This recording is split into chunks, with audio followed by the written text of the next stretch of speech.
Manchester United secara resmi telah memperkenalkan rekrutan terbaru mereka yang akan menjadi andalan di lini depan pada musim depan, yaitu Benjamin Sesko. Pemain asal Slovenia itu didatangkan dari RB Leipzig dan dikontrak hingga 2030. Namun yang menarik, pertandingan perdana Manchester United di Liga Inggris musim ini bukan sekedar laga biasa, melainkan panggung besar untuk sebuah narasi epik yang dinanti-nantikan para penggemar sepak bola. Kedatangan Sesko di Old Trafford yang diharapkan menjadi jawaban atas tumpulnya lini depan MU langsung dihadapkan pada ujian terberat, yaitu melawan rival abadi Arsenal. Lebih dari sekedar persaingan tim, pertemuan ini akan menjadi duel pribadi antara Sesko dan striker anyar The Gunners Victor Gyökeres yang baru saja merapat dari Sporting CP. Pertarungan di Old Trafford ini bukan hanya tentang memperebutkan 3 poin, tetapi juga menjadi ajang pembuktian bagi dua penyerang muda yang paling menjanjikan di Eropa yang sama-sama memiliki statistik mentereng. Sebelumnya, baik Sesko maupun Gyökeres sempat menjadi rebutan Arsenal dan juga MU. Namun pada akhirnya, The Gunners berhasil mendapatkan Gyökeres lebih dulu dan MU memilih untuk mendatangkan Sesko. Setelah sempat kesulitan pada debutnya, Gyökeres yang bergabung lebih dulu akhirnya berhasil mencetak gol perdananya untuk Arsenal saat mengalahkan Athletic Bilbao dengan skor 3-0. Momen ini menjadi sinyal peringatan serius bagi Manchester United, mengingat Gyökeres yang musim lalu dinobatkan sebagai pencetak gol terbanyak Eropa telah mulai menemukan kembali sentuhan magisnya di tanah Inggris. Gyökeres, striker berusia 27 tahun asal Swedia, membawa reputasi yang luar biasa dari Liga Portugal. Selama 102 penampilannya bersama dengan Sporting CP, ia menorehkan statistik fantastis dengan 97 gol dan 28 assist. Angka ini menunjukkan betapa krusial perannya, hampir selalu terlibat langsung dalam 1 gol di setiap pertandingan. Pengalamannya juga tidak bisa diremehkan. Ia pernah mencetak 43 gol dari 116 laga saat masih bermain di EFL Championship bersama dengan Coventry. Dengan total lebih dari 300 pertandingan profesional, Gyökeres adalah striker yang telah teruji matang baik di Inggris maupun di Liga Portugal. Arsenal mendatangkannya dengan mahar sekitar 64 juta pound sterling, sebuah investasi besar yang didasarkan pada rekam jejaknya sebagai mesin gol mematikan di Eropa. Bahkan di level tim nasional Swedia, Gyökeres mencatatkan performa tak kalah impresif dengan 12 gol dalam 17 laga terakhir. Tak heran jika pelatih Mikel Arteta langsung memplotnya sebagai ujung tombak utama, berharap kehadirannya bisa mengakhiri paceklik gelar Premier League yang telah lama dinanti. Optimisme para penggemar The Gunners pun melambung tinggi, meyakini musim ini adalah waktu yang tepat untuk kembali berjaya. Di sisi lain, Manchester United menaruh harapan besar pada sosok Benjamin Sesko. Meskipun baru berusia 22 tahun, ia telah mengoleksi lebih dari 210 penampilan kompetitif. Rasionya dalam mencetak gol terus meningkat dari musim ke musim. Di musim terakhirnya bersama dengan RB Leipzig, ia mencetak 39 gol dan 8 assist, menjadikannya salah satu talenta paling bersinar di Bundesliga. Pengalaman Sesko bermain di berbagai klub dalam jaringan Red Bull, yaitu RB Salzburg, Liefering dan RB Leipzig, yang telah membentuknya menjadi pemain matang dalam sistem permainan progresif. Ia diyakini akan sangat cocok dengan skema yang diusung pelatih baru MU Ruben Amorim. Apa yang membuat Sesko begitu menarik adalah kombinasi fisiknya yang luar biasa. Postur tubuhnya yang menjulang hampir mencapai 2 meter dipadukan dengan pergerakan yang lincah dan cepat. Profil fisiknya ini dinilai sangat ideal untuk menghadapi intensitas dan fisik yang keras di Premier League.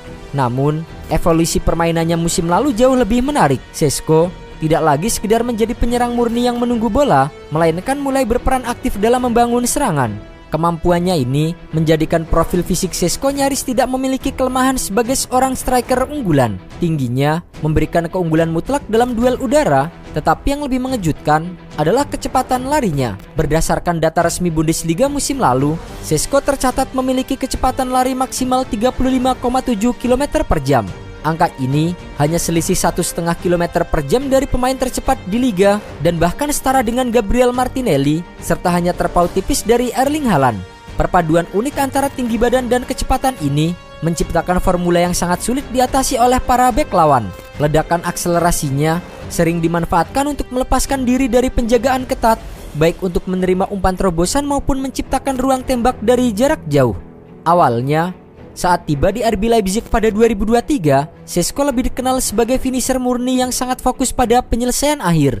Musim perdananya di Bundesliga menghasilkan 14 gol dengan rata-rata 0,82 gol per 90 menit.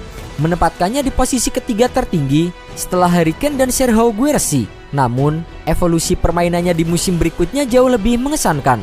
Šeško mulai menunjukkan variasi yang lebih kaya, kerap turun ke zona tengah untuk membantu penguasaan bola dan mencetak gol dari berbagai posisi. Meskipun koleksi golnya sedikit menurun, kualitas permainannya secara keseluruhan justru meningkat pesat.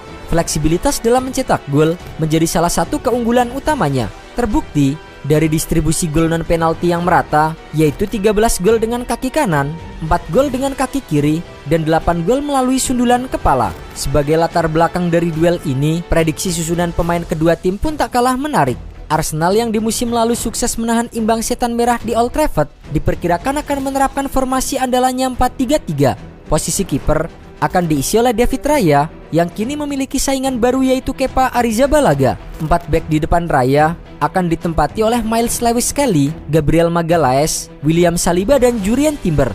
Perubahan signifikan terjadi di lini tengah menyusul kepergian Thomas Partey dan Jorginho. Untuk mengisi kekosongan ini, Arsenal telah mendatangkan Martin Zubimendi dari Real Sociedad.